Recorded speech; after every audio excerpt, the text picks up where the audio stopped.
Hello दोस्तों, स्वागत है आप सभी को BSEB स्टडी जोन में। आज हम लोग बायोलॉजी चैप्टर 1 का पार्ट 2 वीडियो देखेंगे। इसमें हम लोग सबसे महत्वपूर्ण ऑब्जेक्टिव क्वेश्चन को देखेंगे जो परीक्षा की दृष्टि से काफ़ी महत्वपूर्ण है। ये सभी प्रश्न बहुत ही इम्पोर्टेंट हैं। इन सभी प्रश्नों को आप अच्छे से याद कर लें।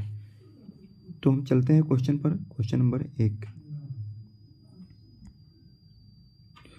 क्वेश्चन है। पहला क्वेश्चन, लेटेक्स सामान्यतः कहाँ पाया जाता है? ऑप्शन है पीपल में, पीला कनेर, बरगद, इनमें से सभी। इसका सही आंसर हो जाएगा लेटेक्स इनमें से सभी में पाया जाता है। पीपल में भी, पीला कनेर में भी, बरगद में भी। लेटेक्स का मतलब जो हम लोग देखते हैं पीपल के पत्ते को तोड़ते हैं तो उसमें से दूधिया टाइप का पदार्थ निकलता है, या कनेर पीला जो कनेर होता है उसको भी उसमें से दूधिया तरल पदार्थ, वही लेटेक्स कहलाता है।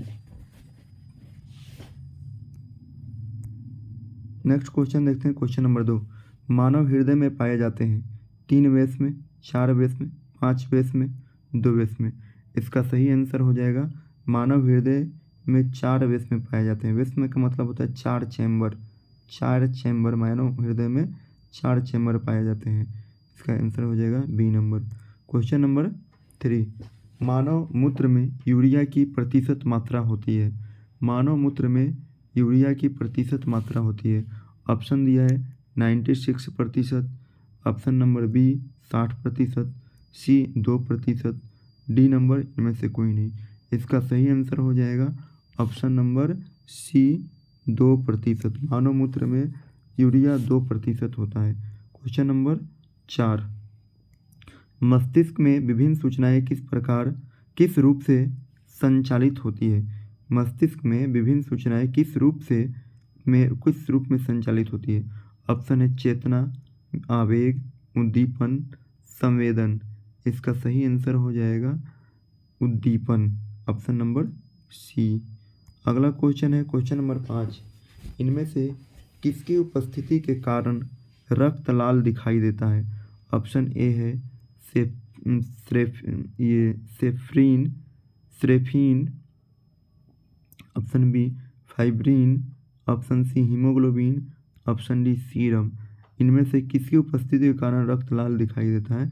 तो ऑप्शन नंबर सी हीमोग्लोबिन के कारण रक्त लाल दिखाई देता है। क्वेश्चन नंबर 6, क्वेश्चन 6 देख रहे हैं हम लोग। वसा का पाचन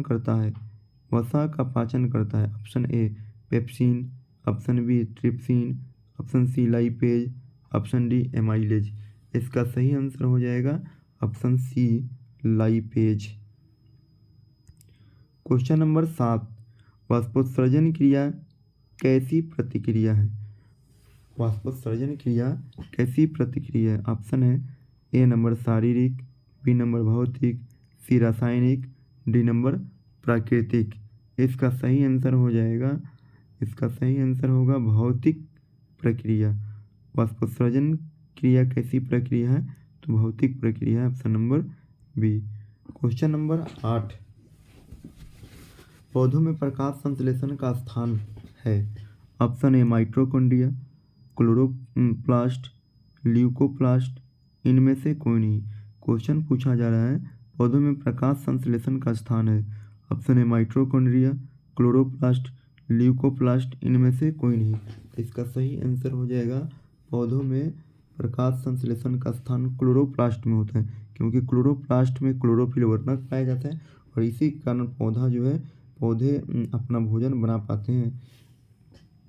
तो इसका आंसर हो जाएगा option number B. Question number 9 का हिस्सा है। ऑप्शन ए भोजन नालिका, बी तंत्रिका तंत्र, सी संवहन तंत्र, डी जनन तंत्र। इसका सही आंसर होगा ऑप्शन नंबर ए भोजन नाल। क्वेश्चन नंबर 11, किण्वन क्रिया पाई जाती है। ऑप्शन ए अमीबा में, बी ईस्ट में, सी हाइड्रा में, डी इनमें से कोई नहीं। इसका सही आंसर होगा ऑप्शन नंबर बी किण्वन क्रिया ईस्ट में पाई जाती है। अगला क्वेश्चन है क्वेश्चन नंबर 11, भोजन का मुख्य रूप से अवशोषण होता है। ऑप्शन ए आमाशय में, बी ग्रहणी में, सी छोटी आंत में, डी इलियम में। इसका सही आंसर होगा क्वेश्चन नंबर 11 का सही आंसर होगा डी 11 का इलियम में। भोजन का मुख्य रूप से अवशोषण होता है इलियम में। क्वेश्चन नंबर 12, मनुष्य में वृक्क एक तंत्र भाग है जो संबंधित है। मनुष्य में वृक्क एक तंत्र का भाग है जो संबंधित है। ऑप्शन ए पोषण से, श्वसन से, उत्सर्जन से, परिवहन से। तो इसका सही आंसर होगा ऑप्शन नंबर सी उत्सर्जन से।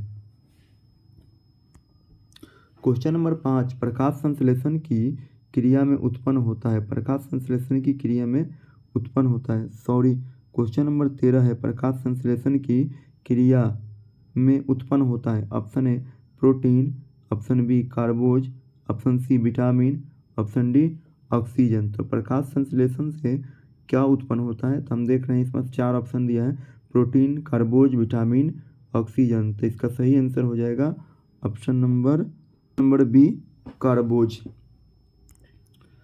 क्वेश्चन नंबर 14, ट्रेकिया जीव का प्रमुख अंग है। ट्रेकिया जीव का प्रमुख अंग है। Option A hydra, option B starfish, C cockroach, D पादप। इसका सही आंसर होगा ऑप्शन नंबर सी कॉकरोच।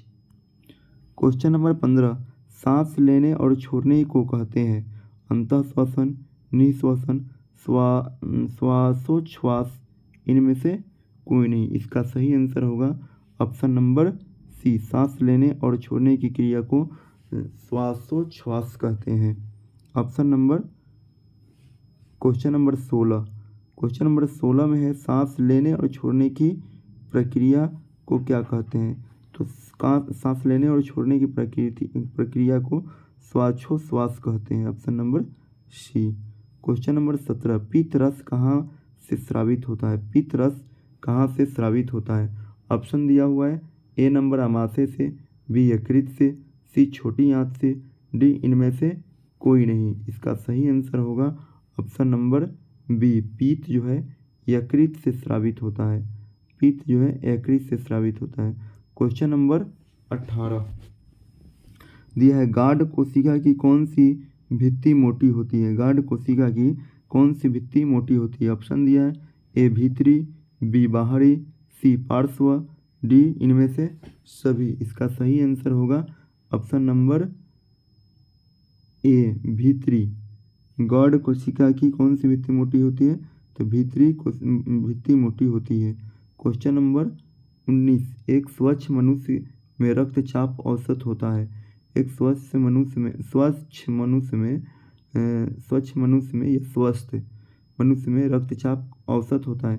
ए number 120/80, 80/120, C number 80/100, D number 72/80। इसका सही आंसर होगा option number A 120/80। Question number हो गया 20, थायराइड ग्रंथि के उत्थान का प्रमुख हार्मोन है। थायराइड ग्रंथि के उत्थान का प्रमुख हार्मोन है। Option A thyroxine, option B myxoedema, option C pituitrin, option D इनमें से कोई नहीं। तो इसका सही आंसर होगा क्वेश्चन नंबर 20 का सही आंसर होगा। फिर से क्वेश्चन देखते हैं, थायराइड ग्रंथि के उत्थान का प्रमुख हार्मोन है। Option A thyroxine, option myxoedema, option C pituitrin, इनमें से कोई नहीं। तो इसका सही आंसर होगा option number A thyroxine. Question number 21, question number हम 21 देख रहे हैं, एक स्वच्छ मनुष्य में रक्तचाप का औसत होता है। एक स्वच्छ मनुष्य में रक्तचाप का औसत होता है। Question number A 120/80। Question repeat हो गया है दोस्तों, कुछ क्वेश्चन रिपीट हुआ है, कोई दिक्कत नहीं है। इसका आंसर होगा 120/80। क्वेश्चन नंबर 22, पादप में जाइलम उत्तरदायी है। पादप में जाइलम उत्तरदायी है। ऑप्शन ए जल के वहन के लिए, बी भोजन के वहन के लिए, सी अम्लीय तत्व का वहन के लिए, डी ऑक्सीजन वहन के लिए। तो जाइलम जो है जल के वहन के लिए उत्तरदायी है। ऑप्शन नंबर ए। क्वेश्चन 23, स्वपोषी पोषण के लिए आवश्यक है। स्वपोषी पोषण के लिए आवश्यक है कार्बन डाइऑक्साइड और जल, क्लोरोफिल, सूर्य का प्रकाश, उपरोक्त सभी। इसका सही आंसर हो जाएगा ऑप्शन नंबर डी। स्वपोषण के लिए इन सभी चीज़ों की आवश्यकता होती है। अगला नंबर क्वेश्चन है आपका 25 नंबर। पाइरूवेट के विखंडन से कार्बन डाइऑक्साइड, जल तथा ऊर्जा, विखंडन से यह कार्बन डाइऑक्साइड, जल तथा ऊर्जा देता है और यह क्रिया होती है ऑप्शन ए कोशिका द्रव में, माइटोकॉन्ड्रिया में, हरितलौक में, ये केंद्रक में। इसका सही आंसर होगा ऑप्शन नंबर बी माइटोकॉन्ड्रिया में। क्वेश्चन नंबर 25 स्वपोषण होता है कवक में, हरे पौधे में, जंतुओं में, सभी जीवों में। इसका सही आंसर होगा स्वपोषण हरे पौधे में होता है option number B. Question number हम देख रहे हैं 25 हो गया, बस ये क्वेश्चन नंबर 25 तक ही था। आज के लिए इतना ही। ये सभी प्रश्न जो है काफ़ी इम्पोर्टेंट हैं। इन सभी प्रश्नों को आप अच्छे से करें।